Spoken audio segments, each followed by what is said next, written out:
Question 1. I have talked to a bunch of people, and they often suggest monetary reform, like shutting down central banks, outlawing interest, and the fractional reserve system, going back to a gold standard or the greenback by Andrew Jackson. Aside from the displacement of people from labor which cannot be addressed by these reforms, I would like to ask the other reasons what makes monetary reforms not a viable solution. Okay, so the question is, why don't we just reform the monetary system? I'd say there's maybe 3 attributes. The first is, even if you did all of these things, it would not change the fact that our entire economy is based on cyclical consumption. It's the foundation of the economic structure. The world economy can only work if goods and services are perpetually bought and sold, and the consequence of this is it generates contrived value systems and copious amounts of waste. Let me elaborate a little bit. I'd say the contrived value systems, meaning that people have been engineered into materialism. Don't think it's some natural byproduct, that some natural human element that we are, we want to have a bunch of stuff. That's not true at all. In fact, I've said this many times. America, for example, was based on more of a Puritan association. It was about utility. And it wasn't until after the First World War and after the Second World War that motivation was increased to create an artificial value system, if you will, based on marketing and consumption. I think George Carlin did a great job a few of his performances ago. Of course, he died. But he stated that the last remaining value of American culture is buying things. It's consumption. And that would serve the function that's required. Because in order for the economic system to work, as I've stated, you have to perpetually buy and consume. If people were satisfied with what they had, they wouldn't consume as much. If they had things that lasted, they wouldn't have to replace them. So the contrived value systems, which create copious amounts of waste through the propensity of cyclical consumption, the requirement of cyclical consumption, is not going to go away through monetary reform.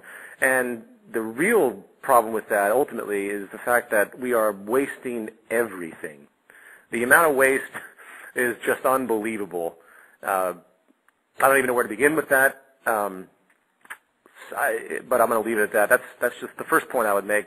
I would say the second point I would make that isn't changed by what you talk about is the fact that the mechanism of self-interest and seeking differential advantage and hence gain at the expense and misery of others is still there.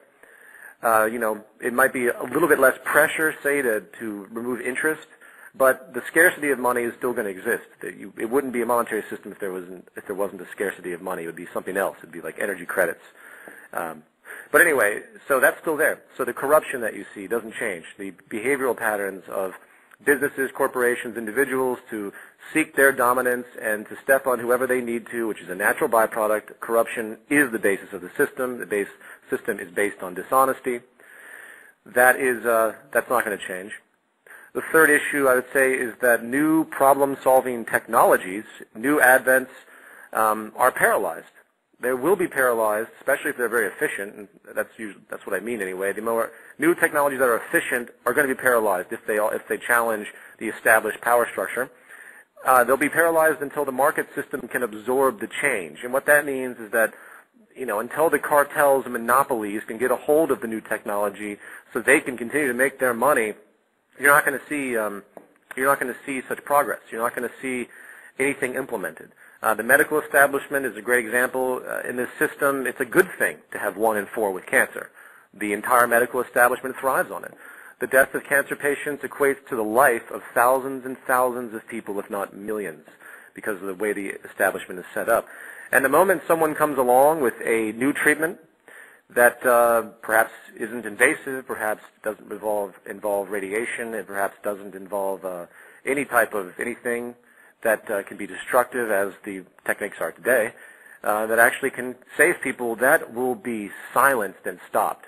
In fact, I'm not going to go into it, but a good friend of mine has made a documentary on a particular individual who has a form of cancer treatment which is profound, and he's slowly getting into the airways. He was brought to the Texas Medical Board Supreme Court 6 times. They tried to put him in prison. The FDA tried to put him in prison.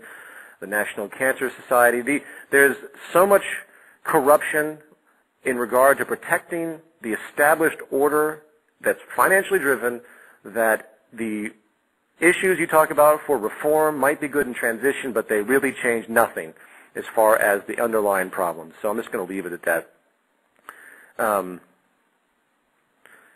Fluid progress depends on it. And let me just add one more thing. The only way you're going to be able to stop war and the only way you're going to alleviate poverty is to declare all the world's resources as common heritage. And you can't do that within the monetary system. Until this is done, you're going to see further depressions, growing stratification